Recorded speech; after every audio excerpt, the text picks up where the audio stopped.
Hello friends, నేను మీ శ్రీకాంత్ చారిస్టీ అన్నపూర్ణ ఏసీ రిఫ్రిజరేషన్ వర్క్స్. ఈ రోజు మనం ఒక ఏసీ అనేది సర్వీసింగ్ చేయడానికి వచ్చాం అనమాట. ఇది చూడండి ఒకసారి, ఇదంతా డస్ట్ అనేది బాగా పట్టిపోయింది అనమాట. ఏసీకి రేడియేటర్ కూడా మొత్తం బ్యాక్ సైడ్ రేడియేటర్ కూడా మొత్తం డస్ట్ పట్టిపోయింది. ఈ డస్ట్ అనేది మొత్తం జామ్ అయిపోయి ఫిల్టర్స్ నుంచి ఈ రేడియేటర్ లోకి వచ్చి రేడియేటర్ నుంచి డ్రైన్ పైప్ లోకి అనేది జామ్ అయిపోద్ది అనమాట. అప్పుడు మనకు వాటర్ అనేది బయటకు రాకుండా ఇట్లా ఇండోర్ నుంచి బయటకు వస్తుంది అనమాట. ఈ సర్వీసింగ్ అనేది ఇయర్లీ వన్స్ ఒకసారి ఖచ్చితంగా చేయించుకోవాలండి. ఓన్లీ ఇయర్లీ వన్స్ చేయించుకుంటాం కదా, మళ్ళీ నెక్స్ట్ ఇయర్ ఎందుకు అనుకుంటారు, కానీ ఈ డస్ట్ అనేది చాలా వస్తుంది. ఇట్లా క్లీన్ చేసినప్పుడు ఆ మొత్తం మురికి అనేది వస్తుంది అనమాట. ఇది ఖచ్చితంగా చేయించుకోవడం వల్ల స్కిన్ అలర్జీ, డస్ట్ అలర్జీ అనేది రాకుండా ఉంటది. ఇది చాలా సేఫ్ అనమాట.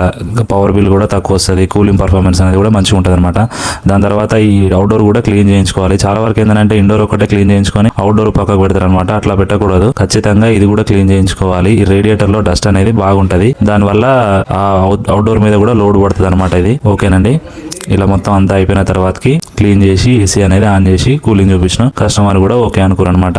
మా సర్వీసింగ్ మీకు నచ్చినట్లయితే మా యూట్యూబ్ ఛానల్ ని సబ్స్క్రైబ్ చేయండి, లైక్ చేయండి, కామెంట్ చేయండి.